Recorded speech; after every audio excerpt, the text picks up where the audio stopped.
Therapy Army, last me having ya. Go on here, Therapy Army. Big up Prasanna says, Pranasanake. We're big up Tom. He said, Nuruddin, don't get too gassed or hyped giddy even when the Glazers leave us. No, I'm sorry, Prasanna. When the Glazers leave, I'm allowed to get giddy hyped. I'm telling you, then will come after. When the Glazers leave, I'll be absolutely gassed and hyped. So nobody's going to police me on that day. Now, I understand what you're saying. He said, as long as the same board's still around and no one gets that, nothing changes, still Deadwood FC long, right? I understand what you're saying, but I think all of the things come because of the Glazers. So it would be the Glazers. That's what it would be. It would be the bloody Glazers. So to me, everything will change after the Glazers. The club is not sold at the end of the March. We're screwed. Summer transfer window will be messed up by the same prats. All the legal work will take another 2 months. Only free agents. You know this, yo.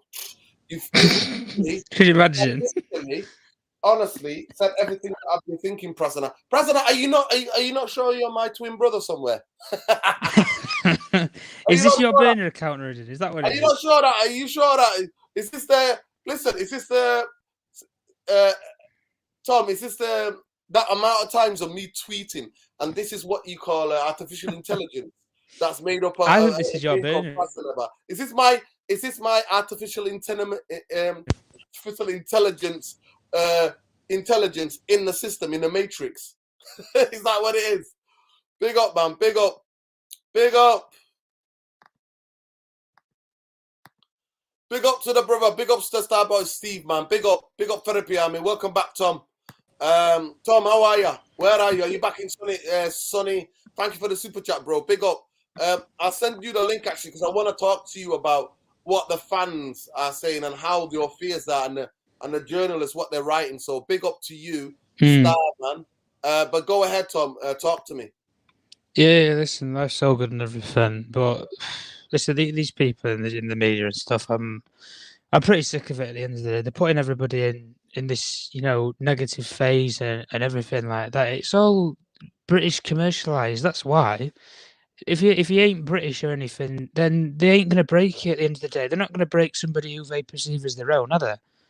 At the end of the day, the same thing happened with Newcastle, the same thing happened with Abu Dhabi, but all of a sudden, when you chuck some money at them or you kick them out of press conferences or anything, because you ain't wanting to be associated with that sort of ethics and morals, well, that's fine. Like Miguel, I'll name one person for example. Anyway, Miguel Delaney, who works for the Independent, comes out and criticises the Qatari ownership, but the actual newspaper that he works for in the Independent is funded by a Saudi Arabian investor, which he completely criticised the Newcastle takeover. He criticises Middle Eastern ownership, but the paper he works for is funded, and his actual tools and resources that he uses to actually publicise his stories and report on is funded by Middle Eastern money, which he's completely against. So you should quit your employer then, while you're at it then. But at the end of the day, all these people that are coming out of the woodwork and they're saying this, they're saying that, or the Elliott Group have come out of nowhere and this, that, the other. It's common knowledge hedge funds would invest in Man United. The Glazer family had all these people lined up for years.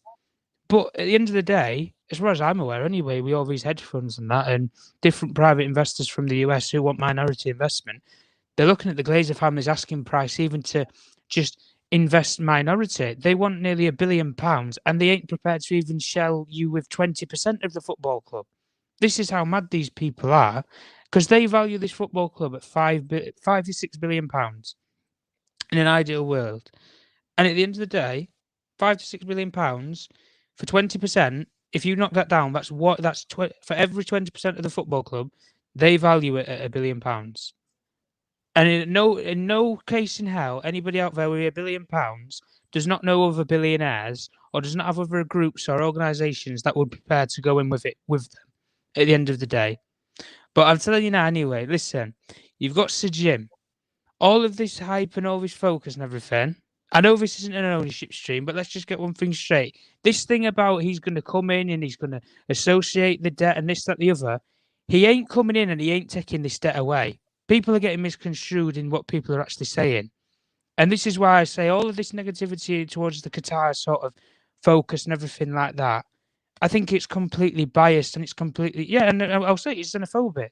And it's disgraceful, some of the comments that are being made. Like you said, we know about Samuel Racist Luckhurst, and I will call him that because he puts a shame on people like myself and our actual names where we go out there and we report on what we know.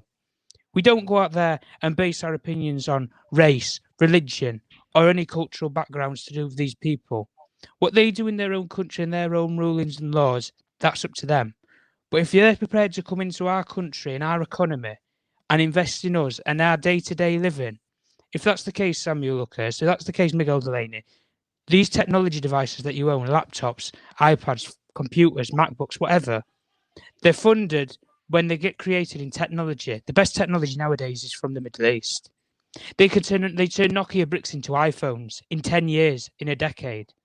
So don't come and try it about different groups and all this, that, the other. So Jim ain't the saviour who's going to come in and wipe this debt away. He's not coming in and paying the debt off. JP Morgan and that, they're just going to take the debt and move it from Man United onto one of his other assets. Tom, don't trigger me. Don't call JP Morgan. That's the only thing I'm saying in that at the end of the day. But the only thing I'm saying in all of this is you have two serious bidders at the moment. Sheikh Jasmine, and you have also Sir Jim Ratcliffe with Ineos. And all these different two Wall Street banks that are backing him.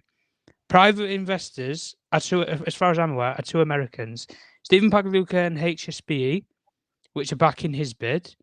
And then you have Harrison Blitzer Sports Entertainment, which both of the two American private investors that I've just said about made it onto the 5-man shortlist. So they've been here before when they tried to buy Chelsea. And they were unsuccessful in that time. So they've been here before in this exact same process. And they're willing to wait this time. Yeah, big up, Tom. Listen, big up, Starboy. Listen, Starboy, we're going to be getting you on the show because we're going to be building up to Newcastle. Starboy, Steve, we're going to be building up to Newcastle. Happy to come on your channel. Happy for you to come on here, talk about Newcastle as we look up to the league final. But big up, Saeed. Saeed, listen, let's talk about it. You were there the second half. Your thoughts on the second half? Obviously, saw your match reaction. Second half, mate. You are, listen, the giddiness is it's getting beyond. You know, I mean, you're on your match reaction. You almost took off, Saeed. You almost took off. You know what I mean? You're taking off. You know what I mean? No, listen, man. It was one of them Old Traffords that, you know what I mean, you don't get, you know what I mean, often, mate. We're singing Ole, Ole, like, bro, we're doing Oles, man. And by the way, can you remember the last time you did an Oles at Old Trafford, Saeed? I swear down to you, I don't know, you know. Maybe the start of Ollie's era, maybe. I don't know, maybe. That last time I heard that, well, when we were getting smashed by Liverpool 5-0, and they were taking the piss out of us. Yeah. Mom, why do you have to trigger me again? Talking about JP Morgan and talking about 5-0 Liverpool. Not on air, mate. Go on. You know what, man? A pleasure to watch that. And you know what? We could have easily just went and just coasted along that second half because we were 1-0 up. You know, Leicester could have came out and said, you know what? Brendan Rodgers would have said, yo, keep doing the same stuff. Like, keep doing keep applying pressure. We're still in this game. We'll be the better team. But Ten Hag went in that half and went, yo, you man, fix up. You man, play the football you're supposed to be playing. You know, and you know what it is? That responsibility, that feeling that, you know what, you could get dropped next game if you have a bad 45 minutes. It's daunting on the players. It really, really is. It's everybody's playing like a pressure cooker. Like these players remind me of like a pressure cooker where they can't stop. Like, you know, when you say, oh, let me just turn it down a little bit. No, the pressure is high. Wow. The pressure's high. You know, and like I said, I feel like for me right now, when players come on the pitch as well, Wan-Bissaka, the standards have to be still up there. If they're found out to be the ones that concede 1 or 2 goals, you're not playing. You know, so that standard there, Lindelof, I think for me, we always kind of like say, oh, Lindelof's not good enough, but he was excellent yesterday. You know, to keep in the actual quiet, to keep certain players quiet, and I thought he looked like he never played. Like he looked like he was kept playing for the whole season. You know, Varane can be rested now. Like I don't know why Varane is rested, but he's rested, and fair play to the manager because he knows Varane obviously with his injuries record and whatnot. But I would have thought he would have kept that momentum. We've got a manager who can manage players properly. That's why. Listen, and also we know that Varane can't play 3 days in a week. So you see the statement, you read the statement and said why he retired from international football. There you go. It's too much. So the point, 100%, I agree with you on the whole side, but I thought there was shaky moments where literally Lindelof forgot that he came with Martinez in the first half. Second half, listen, the second half, the level of both of them going into tackles, going in, no holes barred, and they set the momentum in that second half. And obviously, tell me about Sancho quickly, Saeed. And we'll move on. Sancho, lovely, man. I think he's on hot form, man. I think, you know what it is, yeah? I still think he needs to come in maybe as an impact player, because I feel like him and Garnacho are not at the level where everybody else is at. I think everybody else can start games. Everybody else can play a full 90 minutes. I don't think Sancho is there in terms of the intensity levels. But if he's coming off the bench, he just raises it up again. And I think that's what we need. It's a squad game, man. Like, 100%. not every player at Man City plays. Look at Phil Foden. 4, 5. How many titles has he won? But still, he's on the bench. 4 titles out the last 5 years, yeah.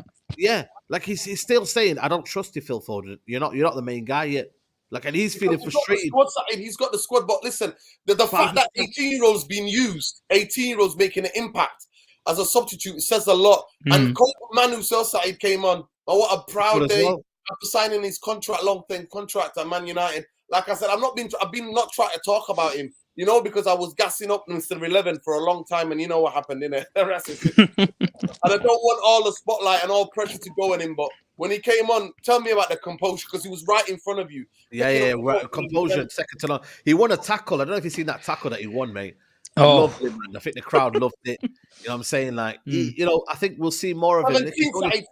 17, I know. 17, I know. You know, I just wish maybe Iqbal can get the same opportunities, but his time will come as well. But at the same time, you know, Bruno Fernandes on the right-hand side, nobody, you know, it's not talked about enough, but he was amazing. And you know what?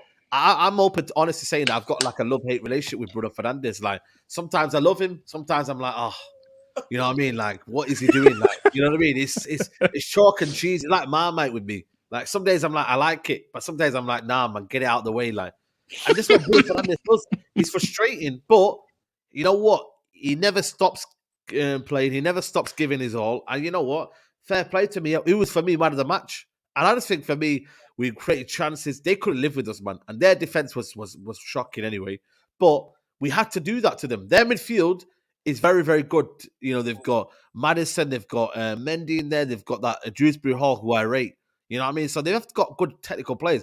And they've come off the bounce of scoring 8 goals in 2 games. So it's not as if we're playing nobodies. Oh, we're playing Nottingham Forest. But now these teams are in form. That's the thing. They might not be brilliant teams, but they're in the rush of form. Yeah, and you know what, Tom? Their front 4 could play for any of the teams in the top. Their front 4 could play any of the teams in the top 4. 100%. Yeah. Well, listen, I'd take a couple of them kids. Listen, we talk about squad depth in our team and everything, and depending on different financials of what you get and stuff in football nowadays, people like, you know, Harvey Barnes and that, they get picked up by football clubs like a Liverpool, like a City or whatever, and they sit on the bench and they come on as an impact player. Massive. Yeah, but they also transition, because in these high games where you're playing 3 games every week, basically, you need players who are going to transition. Like, for example, you have a player like Harvey Barnes to bring on. You can play such as Garnacho and Harvey Barnes on either of the wings, and you have Sancho, Rashford rested for the Barcelona game, or they transition over. You can bring players on if you need to go for it in a game and win it. At the end of the day, it's all about the squad that you build. And listen, Tenhag, under the constraints that he's been under, and listen, he's another one in many cases with the media, that is, where he came in the first 2 games. They called him, you know, a weirdo, or he's a fraud of Pep. You know, he's lived in Pep's shadow at Bayern and all this and the other. People live in people's shadow and they come out of it, and suddenly they might actually be better than the person who they've actually been shadowing all this time. Because Tom, I'm going to stay with you on that one. It schools it. Yeah, I'm going to stay with you because you're talking about squad depth. So listen, the main title is. Does he have to prioritize? Does he have to prioritize knowing that the squad, we don't have Harvey Barnes on the bench. We don't have a James Maddison. We don't have a Tete. We don't have a City in a Nacho. We don't have any of these. So we could do with all those 4 players in the squad. Our squad, I would then think we've got a chance with that winning the league. Honestly, I'm not going to lie to you. If you had that type of bench, because you remember when Fergie, some of you guys are quick to forget how Fergie used to completely change the teams, make 7 or 8 changes in games. Yeah, 100%. Yeah, you're right. So I stay with you, man. I'll go to Saeed. In your head, in your personal opinion, do you think that it will have to prioritize?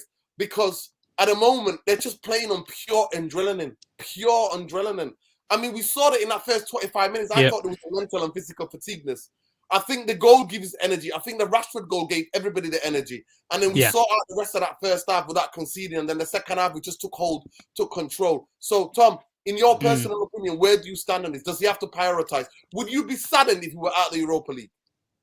Personally, I wouldn't be saddened, but I think I've noticed a couple of things anyway, especially in games where majority of the time, a lot of our forwards over recent seasons have burnt out. When it comes to the end of the season, they've completely burnt out. These players have also had to play a World Cup in the middle of a season. Let me just get this 1 no second. Mind.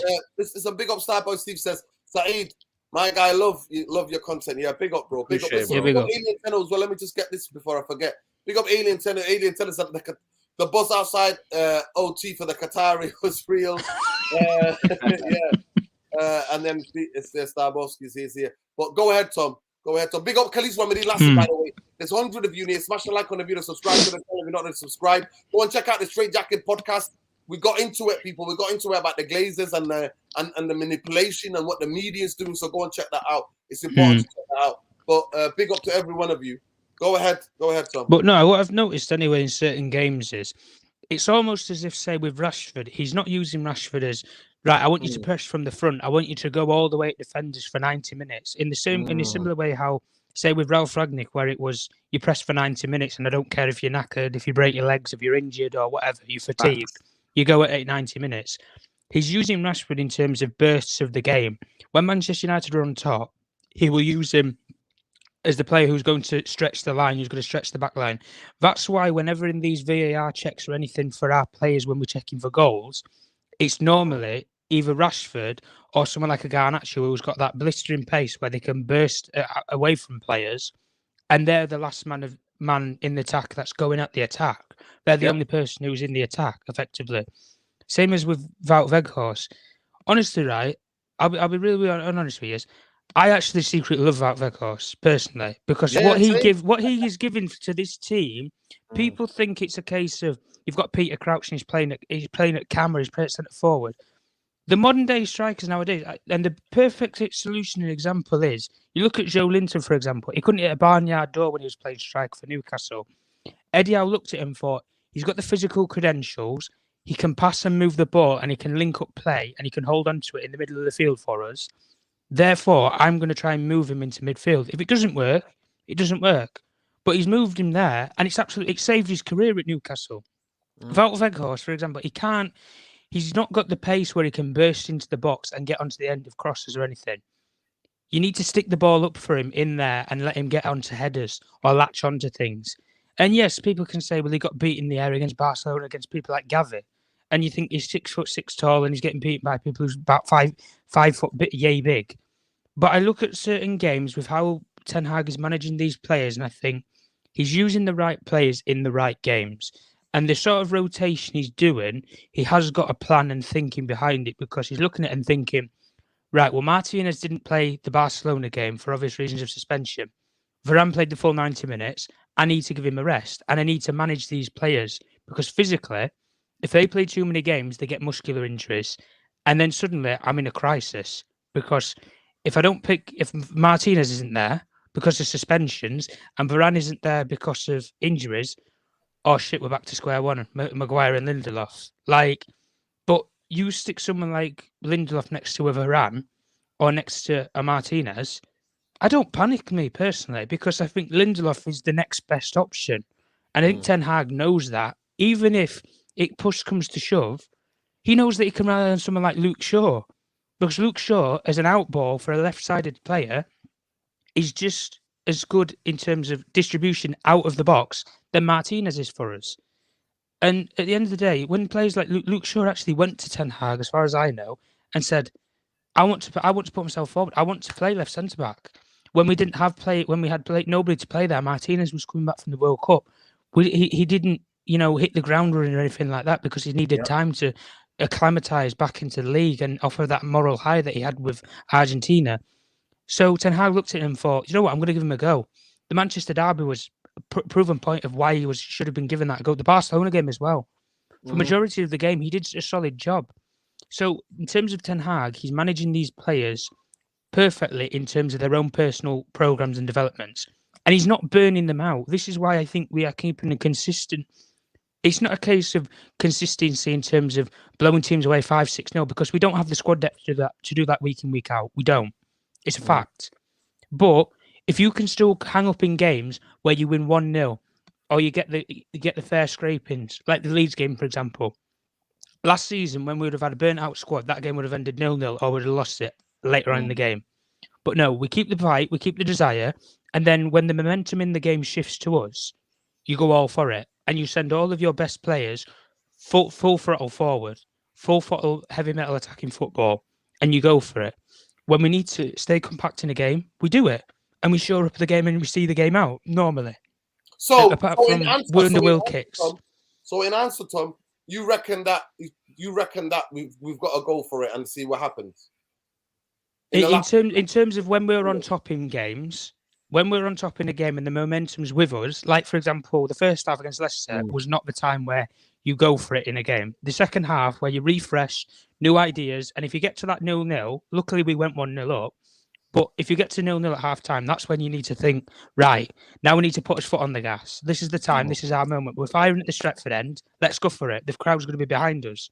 And we need to go for it in games. And we know what OT, for Tom, but fans are there for us. Yeah, for that to happen, Saeed, I'll come to you. How vital was McTominay coming back, even as a body? I say body because Fred can get burned out, and Fred, you talk about the love and hate with Bruno. don't even ask me about me and Fred. You don't even ask me about me and Fred. We'll be here today. But I'll go to Saeed. So after Sunday, it's going to be 3 competitions. Do you think, in your heart of heart, knowing what you've known with this lot of the squad of players, what you've seen the past seasons, what you know of the 7 months of Erik Tenhag, do you think he can afford to prioritize in the last 3 competitions? Do you think that? Do you want him to? What do you feel, Saeed? I'm not gonna lie to you. I think he should just go for it, man. You know what it is? I kind of believe in Ten Hag that he can make us so kind of what his options is and what he does with the team is just it's nothing short of a miracle, man. You know what I mean? When he said, like, and by the way, he lied to us, man. He said that video. He goes, I can't perform magicals. Well, he played us in it because he's performing magicals. When you look at the players he's playing in certain positions, the kind of the versatility that we've got in our game now. Sancho in the 10, you've got Weghorst in the 10, Bruno on the right. Lindelof's getting back into the system now. Wan-Bissaka now is playing top. Shaw can play centre-back now. So we have got options. Rashford now all of a sudden can be a competent striker. You know what I mean? And can score goals. Look at all of his goals, where they're coming from. Most of them are right in goal. Like, you know what I mean? So there's none. Some of them are not coming on the left-hand side. Some of them are going through goals. So the goals that he's scoring right now are ridiculous. And now I just think that right now I can be confident in Ten Hag make a decision. If you told me about Ollie, I would have said, yeah, he's going to play McFred, the same team. What's going to happen. We're not going to bring in Ronnie van der Beek. We're not going to bring in Eriksen. We're not going to bring in so many players. And by the way, these guys are still out, by the way. And we're still where we are, 4 competitions strong. What do you think is the team like sort of build-up play and everything, Saeed? Because we saw with the third goal, for example, literally playing 1-2s, messing about with their defenders, and then you just tap it into an open net. Danny Ward, the goalkeeper for Leicester, he didn't even know where the ball had gone. Yeah, before it was in the back of the net. So it's for me, it's scintillating. And like I said, the football is only growing because of the fact that they feel comfortable in the system. Everyone feels comfortable. Nobody feels like they're out of a place. That's what I like about this United team now. There's not one player. Okay, you might see Fred doing crazy stuff and that, but it's not as if it's happening for 90 minutes. These players are all performing in this team. Dallow's come back strong now into the system. Certain players are just looking like they're fitting in like a glove, man. And I love that. I love the fact that, we now are approaching a stage where I'm confident in players playing. I'm confident in players that are not starting that can do a job. Because the accountability in this team, Tom and Nuruddin, is scary, man. These players are playing like they're in a pressure cooker. They have to perform.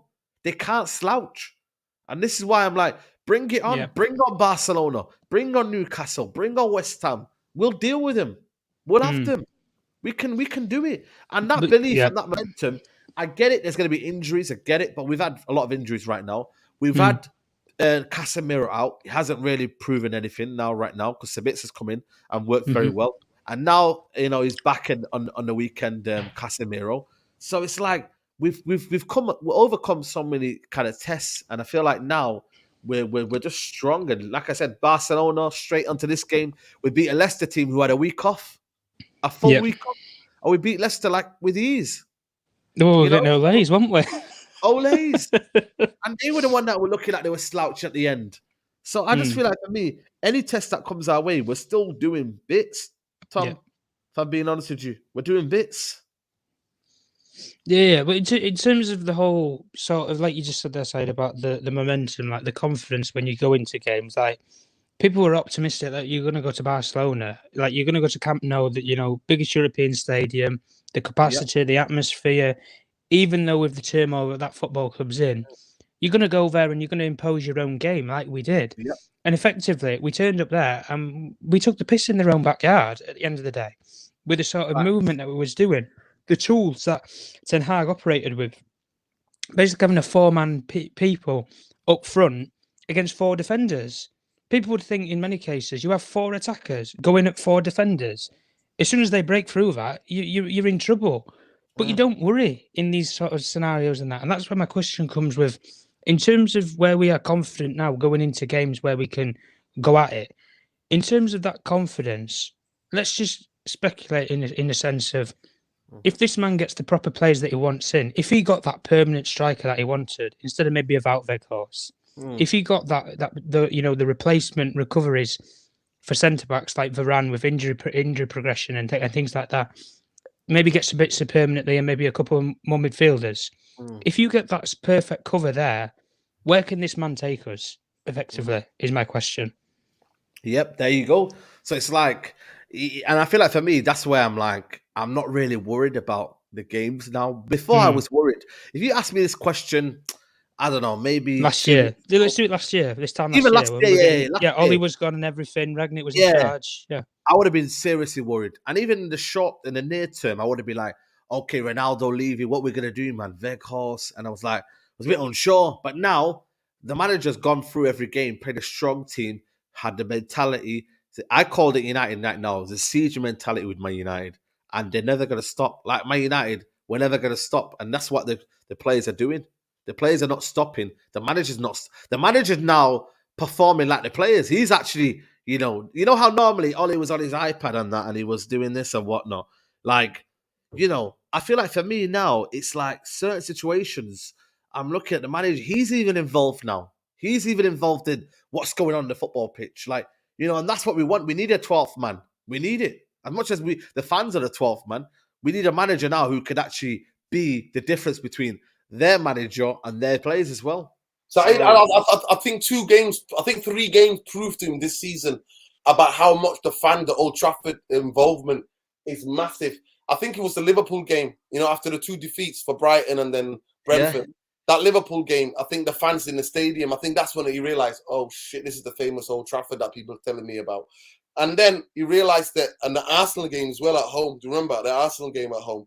The atmosphere that we built. And then the Crystal Palace with 10 men, we had to win. You know what I mean? That game, we came out with the red card. So those things, what he realized. For me, Natalie, I think, puts the nail on the head. So after the World Cup, when people were asking Tenhag, what are you doing? He was basically going around asking, the Tour de France. The Tour de France, if you guys don't know, it's a cycling race, that competition. That's one of the toughest in the world. It's basically mountains in France and Spain between. And basically, it's endurance race, isn't it? Endurance, man. Yeah, basically, it's one of the those people are some of the fittest athletes. Yeah. Of course, some of them use a bit of a juice. You know what I mean? If you know what I mean. Juice, man, them. So some of them have that kind of special kind of juice. But he was basically talking about what they eat and the amount of sleep they get. Also, so in terms of recovery, and because he realized that he realized that if Man United were going to have a successful season, that we're going to be on all these competitions. So that's what he was looking at. But even with that saying, these players are not used to it. Large majority of the squad, I can say Casemiro, maybe Varane, maybe Martinez, because they were always in the cup and in the league. You know what I mean? The level of intensity. Some of the players that we've had in the past couple of years, they've not been used to the intensity. They've not been used to the level of intensity. So that's what I'm talking about in terms of the burnout. But obviously, getting McTominay back was a big thing. I just want Anthony back now. Do you know what I mean? Anthony back in amongst it, because the more bodies we have, you know what? Yeah, the more bodies we have, the better it is. Then can give people a rest, a breather. I mean, I look at two players at the moment, Saeed. You can see they're shattered. Bruno and Rashford. You can see that. Yeah. He didn't take them off though, did he? He didn't take. No, he didn't. Well, he took Rashford off. And to be fair, Rashford was pissed off. He was pissed off as well. Yeah. He was pissed off. Of course, man. But that's what I'm trying to say to you, Nordin. Right now, when you're winning, though, do you feel as tired? Like when you're losing, you do.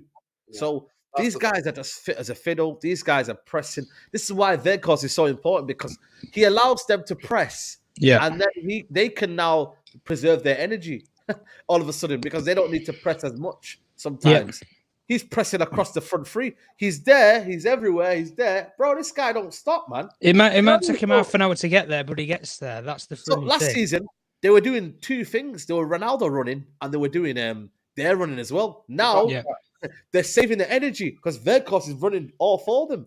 So some of the running for a workhorse, honestly, it's unbelievable. You know what? You would hate to play against him. So big up Matt Goldbridge. I don't know who Matt Goldbridge is. Nura. Saeed told us he wanted. Saeed told he wanted. No. Listen, that's a lie. Saeed wanted a manager in the January. He didn't want to wait till the end of the summer. Yeah. And also, we were linked with Erik Tenhag then. We were not. Yeah. Well, look at it this way. Look at it this way. Spurs did us a favour, did they not? When they ballsed up the interview with him, he's got no charisma. He's got nothing about him. Language.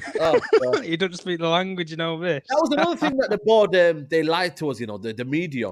That's why I'm saying don't believe the media. They said that Erik Tenhag didn't know English. Bro, are you kidding me? I mean, he answered questions when they played Stamford Bridge, Chelsea, Stamford Bridge in the Champions League. Speaking English fluently. I'm not going to lie to you. Next year, if we win the Champions League, we're going to play Ajax. We need to go to Ajax. You see, every person speaks English. Every Dutch person speaks good English. Everybody. Yeah.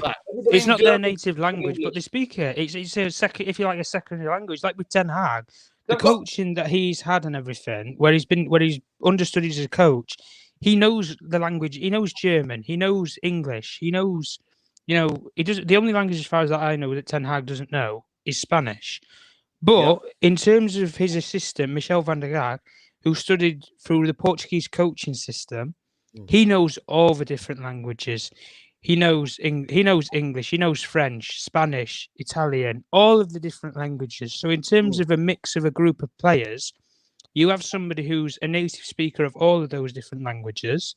Steve McLaren's obviously like the British sort of, figurehead and model in that case.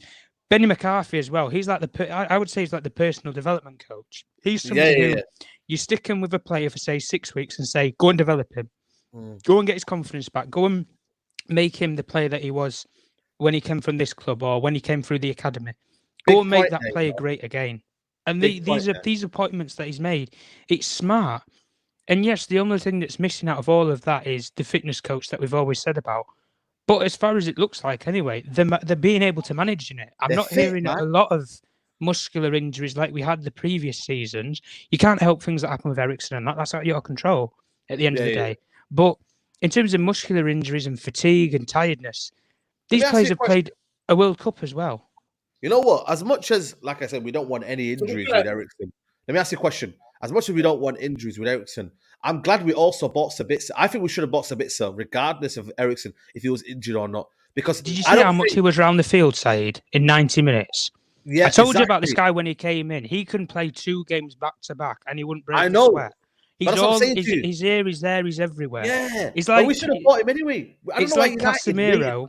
It's like Casemiro, more position, relying on his position, but he can get about the field a lot more than say Casemiro can because he's good. He's good. What's his sense of gravity with his feet, and how you can shift your direction with your feet. He's one of those players where it's awkward to play against because you don't know. And even the way that he tackles the ball and everything, he'll go through the back here and slide straight through you and make it obvious. He stays on his feet and he'll manipulate the ball away from you. Or he'll manipulate your run so you don't go in towards the box. You're going towards the corner flag or you're going backwards. Listen, these little manipulations, it's smart and it's football IQ at the end of the day. Listen, at the end of we don't have enough of those players at our club. So bits of, for me, people were trying to argue when I was giving him the match scores yesterday, last night, we were analysing the game. And I'm like, so bits of, for me, gets a 7. Yeah, you could think maybe he got away with the yellow card, but I don't think it was a red card. I think it wasn't a malicious intent. He thought the ball was there to be won, and he just flicked his leg out and caught the guy on the knee. But at the end of the day, you watch that first goal, Saeed. The intensity to win the ball back at that pace and to give it straight away. He don't dally. McTominay dallies. Fred dallies. He doesn't dally. One ball, bang. Then Bruno, bang, go. Bang, yeah. Look at that. The 1-2 phases of play there, boom, and it's a goal. You know what I mean? That's what we want, man.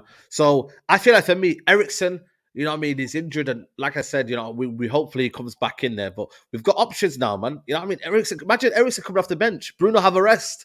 You know what I mean? Like, bro, we need options, man. We need to have a discussion about he shouldn't be playing today because Eriksen should be playing.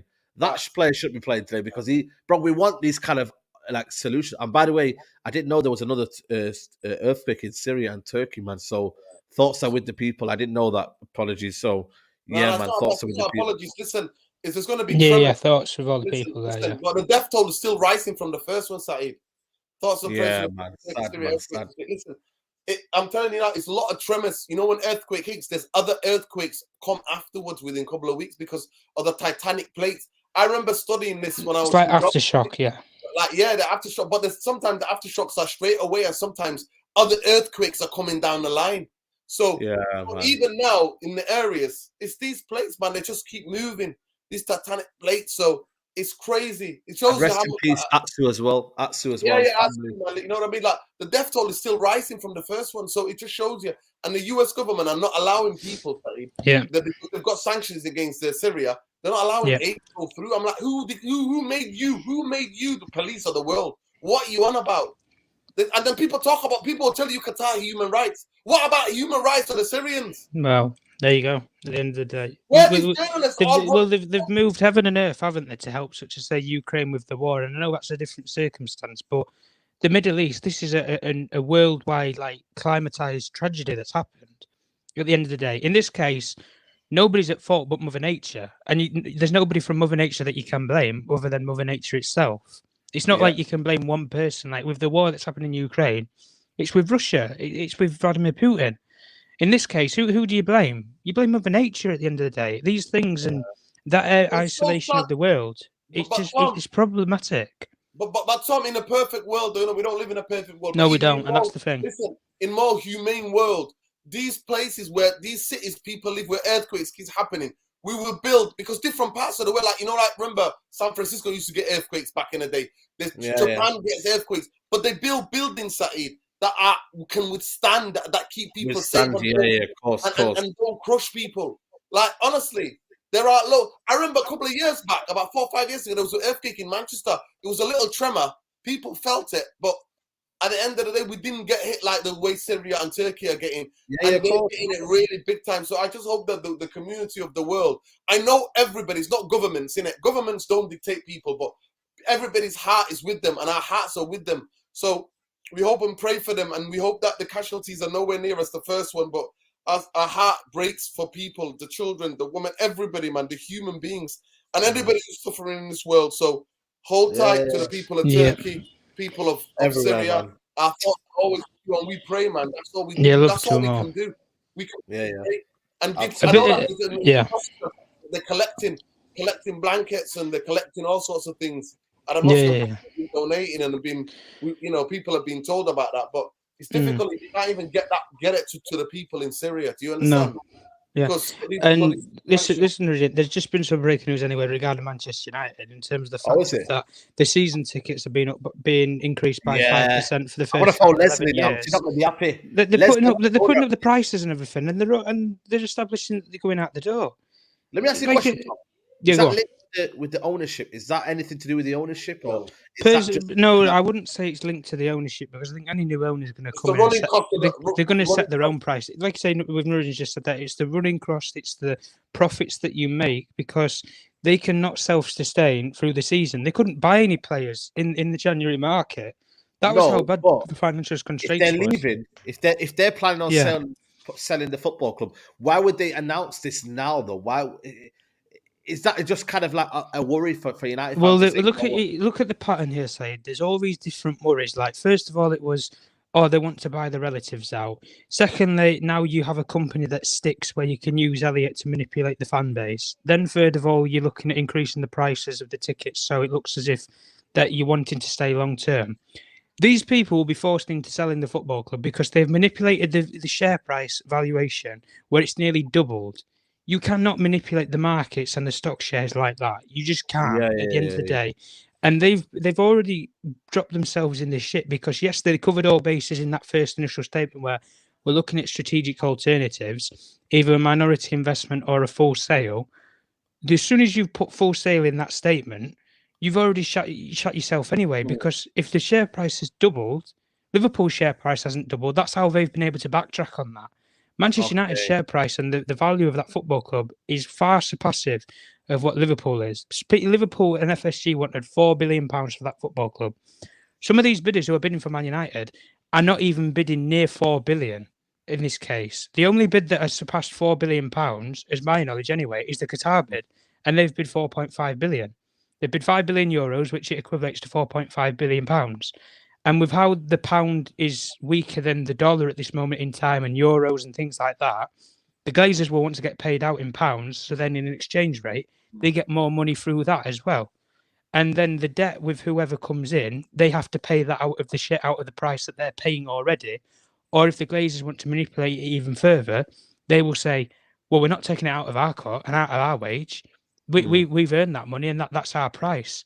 And this is where, when you get into personal negotiations between one party and the club owners, like Todd Bowley had to do with the British government and everybody, the Rain Group and Roman Abramovich, when the sale for Chelsea happened, they had to make the financials fit. And if the numbers didn't fit for those different parties, that's when the deal gets pulled out. Like the Newcastle takeover got pulled out. But at the end of the day, right. Listen, guys, we're going to move on. Listen, quickly, because like a quick fire questions, right? If you have to prioritize because of our squad, obviously, and the injuries that we have at the moment, right? If you have to prioritize, which one do you prioritize? The FA Cup, Europa League, or the league title? The league title, in terms of a race that we want to be finishing second or third, where do you sacrifice? Quickly. Tom, I'll go to you. What answer? Which one has to go? What, and we can keep, so it's basically keep 2 and get rid of 1. Yeah. Or get rid of your... After Sunday, 4 is going to turn into 3. After Sunday. Yeah. Well, yeah. So I'd ditch the Europa League, if I'm honest, because you've got the travelling and all that and everything. So just ditch it. Okay. I don't see any pride in it. If you're just doing this basically on the question, I'd probably say Europa League in the long run, because obviously we'd be getting top 4 anyway, and it's not a trophy top 4, but I'm just saying in general of, it would hinder the season at the end, because of the games we're playing. But probably that, because I think FA Cup is attainable, League Cup's attainable, and obviously if we get to the 30th game mark and we're in the Premier League title race, then of course the manager would be looking to concentrate on that. If it's possible. But I don't think we're in a title race, because I don't think we can juggle everything together. But then again, but you want to finish highest we can possibly. Of course. Highest possible points to finish the season. Yeah, facts, bro. We got to. And that's why I think the aim is, man. We're going into that Liverpool game now where Liverpool a little bit of a confidence booster after 2 games, and that'll be a difficult game. It's always difficult, man. Anfield, when they were rubbish, man, it was difficult, man. Remember when back in the day we used to go there and we were winning 1-0s, 2-1s. Even when they were rubbish, they had Dirk Kuyt performing miracles. It's true, man. Ryan Babel doing bits. Man. Exactly. You know what I mean? So, yeah. It's facts at the end of the day. Even with FSG, though, look at how they've found the time when Liverpool have picked up the slightest bit of form in two games, and then they've dropped this bomb that they're not selling. And all those Liverpool supporters were, Qatar's in talks with us, or we're rubbing his hands together, or there's Americans that are circling around. And then they've pulled the plug on it because they've got no offers, they've got no interest. Exactly. Listen, there's going to be a lot more videos to be done about that quickly. I'm going to explain to you some guys, sports washing. We did this, Saeed, remember when we brought out what was spot washing, what it means? Yeah. I just want to introduce the audience to what is known as greenwashing, right?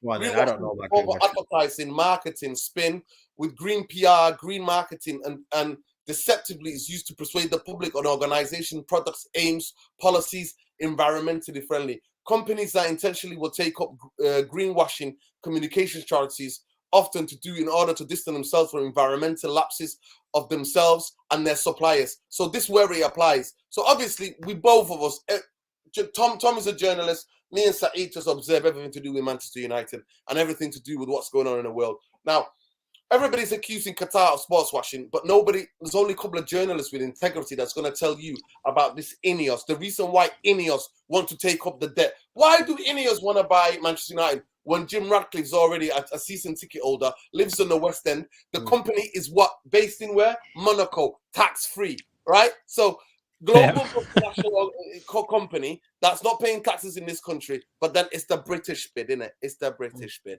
right? You know what I mean? Tax dodger. It's like so basically, those of you who don't know, Ineos are involved in fracking. Fracking is one of the most dangerous things that can be to any country, extracting gas, right? And wrecking people's the natural state of water, the water of clean, fresh air that we breathe in. And also they're involved in petrodollars as well, in petrol, extracting more oil from different petrochemical. And they're also involved in chemicals. The biggest thing where they make the money out of is developing chemicals, where those chemical wastes are then shoved through the sewer system and aspects of it into clean rivers and parts of the sea. So greenwashing is that the idea of them tax avoidance, the idea of him being dodgy is there littered. So this idea, we all have to look at Qatar and the human rights. What about greenwashing? Ask yourself, why is Ineos interested? It's not Jim Ratcliffe, he's just one of the people in the face. But why are Ineos all of a sudden want to take on Manchester United debt? No, it's because here where it says, an organization that spends significantly more resources to make themselves like, we're part of the environmental. Greenwashers can range from a name of a label or product to invoke natural environment. For example, products containing harmful chemicals, $1 million campaign that portray highly polluting energy companies as eco-friendly. Greenwashing covers up unsustainable corporate agendas and policies. High public accusations of greenwashers have contributed to the term increasing the use. So that is what we're talking about, guys. So quickly, Saeed, what does that tell you about the agenda of, it's the British, man? It's not been reported, isn't it? Adam Crofter's not reporting on that, is he? You know what I mean? It's not even registered in this country. The guy's registered in Monaco, tax-free. There you go, man. So, again, he comes down here, and then there's a whole load of baggage that comes with him, man. I'm not going to lie to you, man. Jim Ratcliffe was very, very, liked by the United fan base when he came in. Even, Nuruddin was giving us information about him, etc. Because he was the only option side, that's why. Exactly. He was the only option for us. And this is why I'm just like... Can I just hold you there?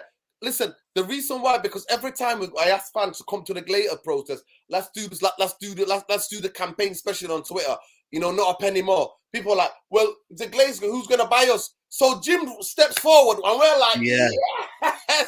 Jim steps forward. But I always knew Jim's for this time at the moment to put pressure on the Glazers, but carry on. People need to understand the difference. It was a tactic. Yeah. It was a tactic of the protest movement. And this is why I'm just like, they don't report on that. And this is why you have to be fair. In terms of what you think about him as a person, Yeah, and then this is what, when you think about him, there's a lot of loopholes in himself right now. So I'm not going to lie to you. This is where the media now are not trying to focus on. They're trying to focus on the Qatar. It's trying to shift the mindset of the United fan base. And you know what? We're lucky with there's people like us, Nuruddin, Tom. There's people in the media right now who will want a fair and transparent debate. They want a fair and transparent, kind of talk about the ownership. Because if this was 10 years ago, God forbid, oh my God, we'd have no say. You know what I mean? We'd have no platform to talk about anything. The fact that we do that and we can influence what goes on, and we can influence a new form of media. I like the fact that we can challenge them on Twitter, that they're accessible on Twitter. And they get rattled sometimes and then they start blocking you. But it is what it is. Look what we did to Team View and all these other companies. Manchester, no other fan base in world sport has rattled advertisers than the Man United fan base. Nobody has rattled people. There you go. So listen, at the end of the day, it's simple, Saeed. And I'll go to you quickly, Tom. In these terms, obviously you're a journalist. You understand what greenwashing is. Yeah. People need to open their eyes. Like everybody who's going to come to want to buy Manchester United, everybody, Saeed and Tom, needs to be scrutinized. Like I said with the Qatari, I don't want one of the Qatari brothers who knows nothing about football coming in and getting Mbappe and signing these things. You know what I mean? Signing Mbappe and Mbappe is better than and signing Neymar. And I don't want that. I want it to be strategy.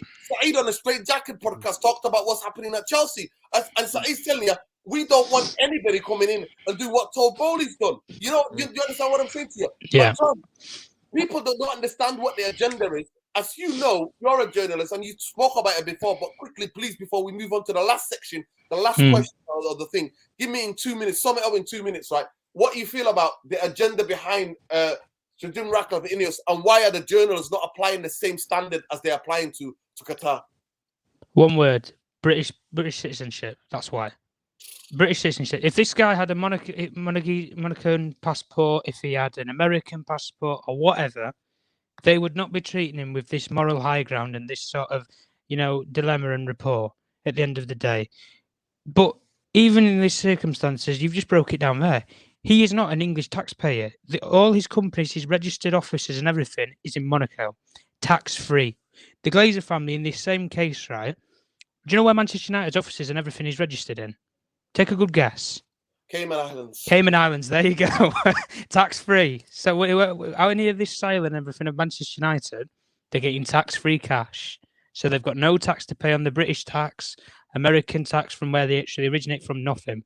And in the same way with all this, with greenwashing and everything like that, any owner who comes in, we have to scrutinise, we have to debate, we have to publicise, because these people, at the end of the day, you ain't buying a toy. You're buying a multi-billionaire franchise of a football club. Probably, and this will be the world record of a sports club to ever be sold. It will go for a record fee. It will go for more than the Denver Broncos went for £4.25 billion. It will go for more than that because these guys want that price, and it is valued higher than that price at the end of the day. And like you said, with all these, with the, sports washing, everything with Qatar and that, and human rights records and things like that. Yes, that's fine. We look at that and we think, at the end of the day, that's their country, that's their policies. Nobody is perfect. And I always say this, you don't become a billionaire with morals and ethics. You don't. Because at the end of the day, Sir Jim Ratcliffe, he's been to courts, he's been sued. I already said on here, 16 years ago, he was involved in a cover-up operation with his own company where a petrochemicals deal with a bunch of Russian billionaires went tits up at the end of the day in their own country, in their own backyard, and they sued him for it. And you know what he did? He moved the financials that he attained from that deal and he put it on a separate company. And he said, well, I don't deal in I never dealt in petrochemicals with them. I dealt in, I don't know. I dealt it in, cosmetics, or I dealt it in aftershave or whatever. I didn't deal with petrochemicals with them, no. And there's the paperwork to show. Yeah, book fiddling.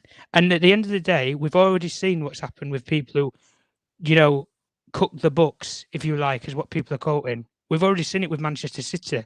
They've been burnt by UEFA, and UEFA would have absolutely took them to the spit roast. In the same way, if Sir Jim Ratcliffe comes in, he has a history of book fiddling, dodging taxes. Is this really a man that you want? Because you're talking about the Qataris as if, these people who they don't morally back anything or anything in our lives. But the phone that they use today comes from that region where these people fund technology. They fund all of these different things. And at the end of the day, you have Sir Jim, who's supposed to be this law-abiding local lad, this, that, the other. I haven't even seen him in Manchester for nearly 15 years. Let alone go to a game in Manchester. He's not been to the city of Manchester in about 15 years. He holds a season ticket at Chelsea. He made all this.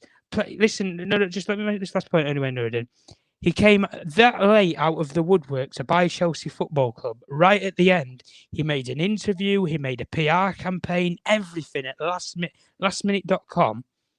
I've not heard a word since he had the interview where he had a BBC interviewer come up on his stage at one of his promotional campaigns with Ineos and ask him about buying Man United. I've heard zilch from him. It's spokesperson. It's Ineos' spokesperson. It's Sir Jim's best mate or whatever. They come out and everything. No, I want to hear from him. I want to hear the words from the horse's mouth at the end of the day. At least with Sheikh Jasmine, he's actually come out and publicly publicised from his own words. And you can tell it's his own words because he's built a PR team around him, which is based in some of the investments that he has in London. And like I say, Qatar invests in our economy. So Jim dodges the taxes in our economy. And that's the difference between these two people and these two ownership models. There's your summary. Tom, I'm going to stay with you. So it's been established, Sheikh Jasmine and Ineos received communication from the Rain Group asking them both to stop making patriotic public statements, including the terms returning. When I saw this, I absolutely laughed my head off. Please, Tom, please tell me what it's true the Glazers actually think they've done a smashing job at Manchester United in the last. Of course they do. Listen, these guys are deluded. They employed a banker in Ed Woodward for, nearly 10 years, who thought he was the chief negotiator. Mate, he was prepared to overpay the books for Jadon Sancho for nearly £120 million. And the only reason why you didn't was because the Glazer family didn't want to pay it. You wanted to pay it because you're not pissing about your own money. But all of these people that we've had associated with our club, Richard Arnold, Ed Woodward, John Murtough, or the Glazer family, all of these, whether it's Sir Jim comes in, whether it's Sheikh Jasmine and Qatar and the money that comes from there, they are coming in and all of these people are benefiting from it if they get shifted on. All of them are getting benefited from it. You know why? Because they've been loyal servants of the Glazer family regime. And they will have to, the new owners have to come in and they will assess them. As far as I'm aware anyway, they will assess all of them. But they look at the Glazer family, they look at it from the perspective of, we've done a great job. We hit breaking revenues. We've built a successful team. We've won a couple of trophies at least. We're not like Spurs. We can't win a trophy for decades and this, that, the other. We've took the club as far as we can. We appoint, world elite operating managers. Well, not in some cases, but at the end of the day, Sheikh Jasmine and Ineos, or Sir Jim, whoever you want to quote it in that side of the bidding. These people want to have public engagement with fans because they want to let the fans know, this is my plan, this is what I want to do. And the funny thing, it's funny how those two companies that have no association to the American market whatsoever are the two that are being publicised. But the two American bidders that I've already said about, not said a word, but they've put their bids in under the radar. I know who they are because I've already come on here and said who they are. Stephen Pagluke and HSBE and Harrison Blitzer Sports Entertainment. I've already said who the two private American bidders are. They went in for Chelsea, and they was very unlucky not to get Chelsea. The only reason why they didn't get it was because Todd Bowley had built the consortium up so high that they couldn't match the investment figures that they was going to put into Chelsea at that present time, because all their assets were tied up in different places. But at the end of the day, the Glazer family, I always go back to the same point, and I'll end on this anyway. They came in broke, they're walking away billionaires. And that's just the short and simple of it all. Yeah. And when you can buy a football club broke, in debt, and you can walk away with billions of pounds, I think it's scandalous. Yeah. Absolutely scandalous. Big up. Listen, Tom, let me just get this started. These people are crying about human rights. I'm sure they donate money to the cause of bogus activism, or as it called, slack activism. Now, 100%, listen, I won't put it past them. Hold tight, Flawless. Big up Flawless, man. Long time no see. Shout out, brother. Shout out, King. Everything's going with the music and everything else, man. The tracks that I heard were fire. Big up to every one of you. Love and like. At the end of the day, if it is, then I'm sure. Is it a fake one? If it's not, then anyway. Hold tight and shout out to Flawless, the real Flawless. And take note and check out Sarcasm City. Make sure you go and check out Straight Jacket Podcast at ETV or across all social media, people. And honestly, I'm really disappointed. We've had nearly 200 of you in here, and that's 151 of you in here now still. And we've had only 50 something, 6 likes. Please get the likes up, smash a like on the video, subscribe to the channel if you're not subscribed. Hit the notification because it lets you know when we're live. And make sure you follow Tom Journalist 1 on Twitter.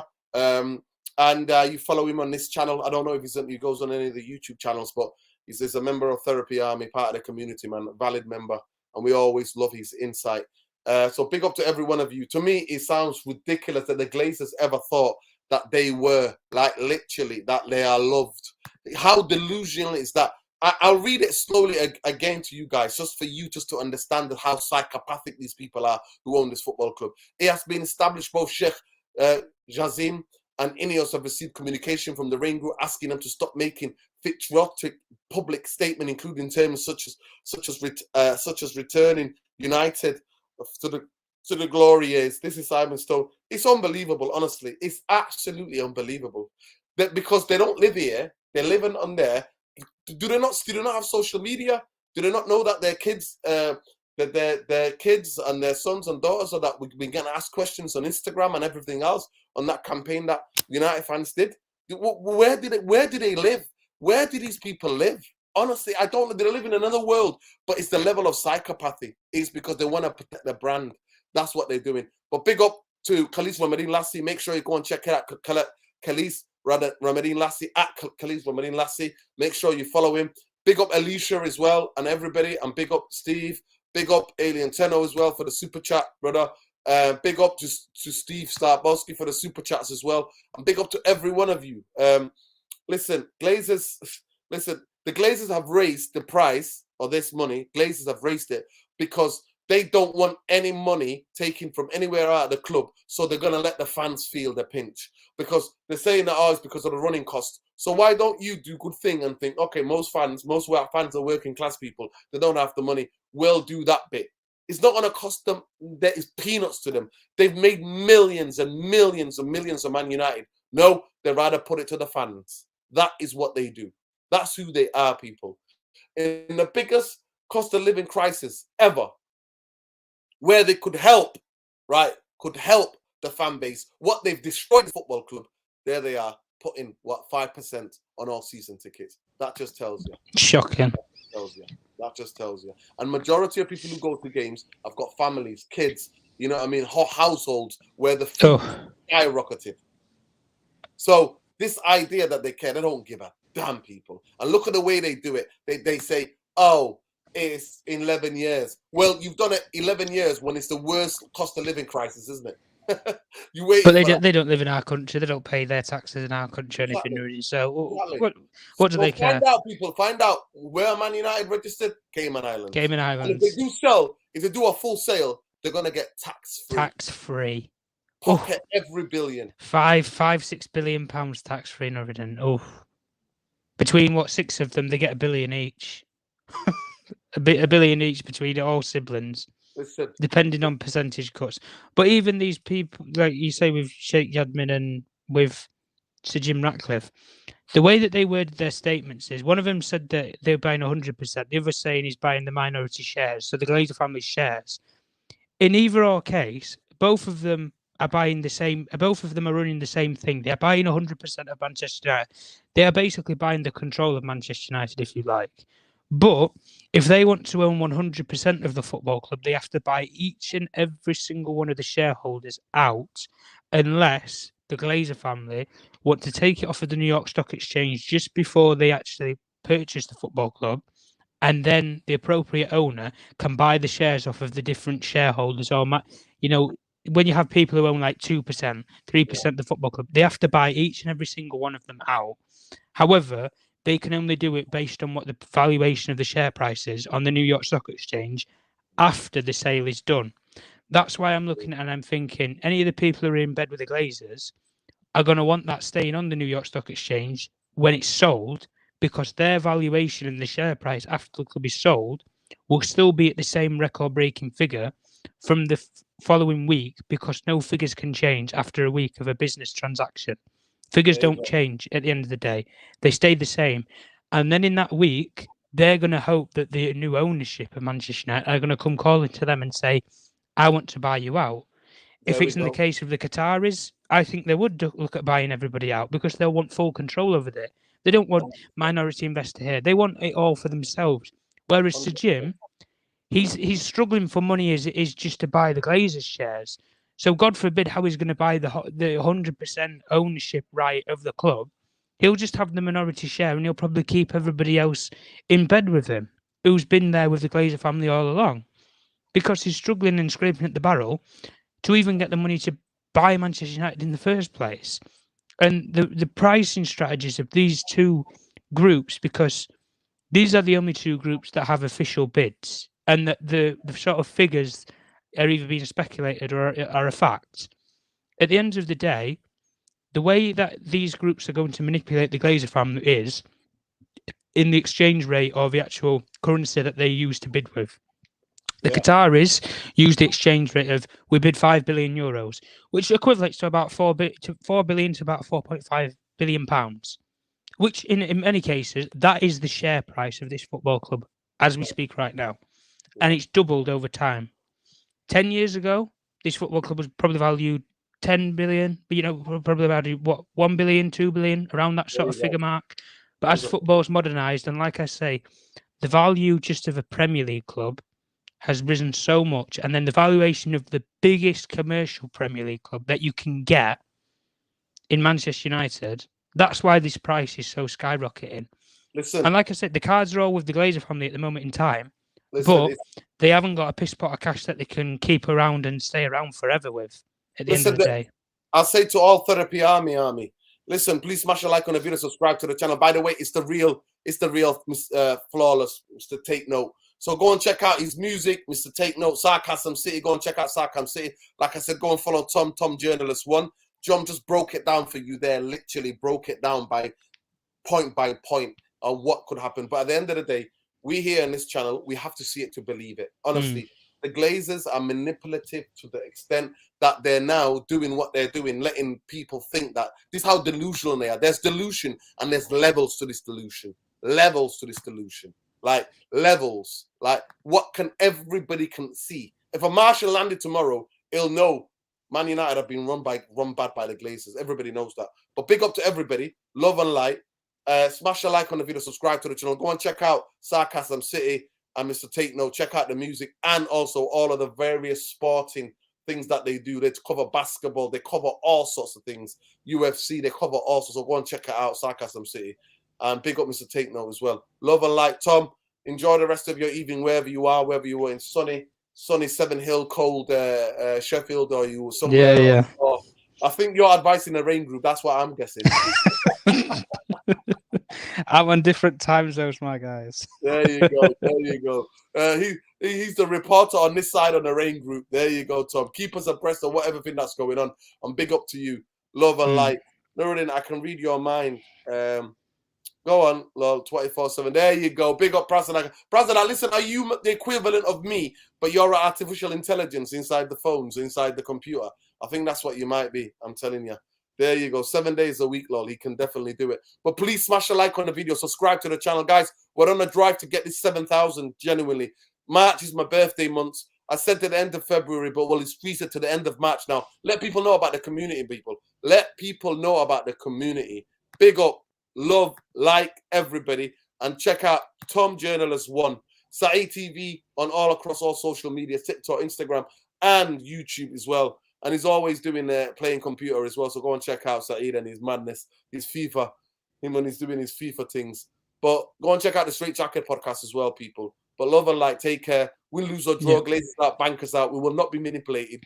We are not delusional. We know what you are. We know what you've done to the football club, and we will run you out of here.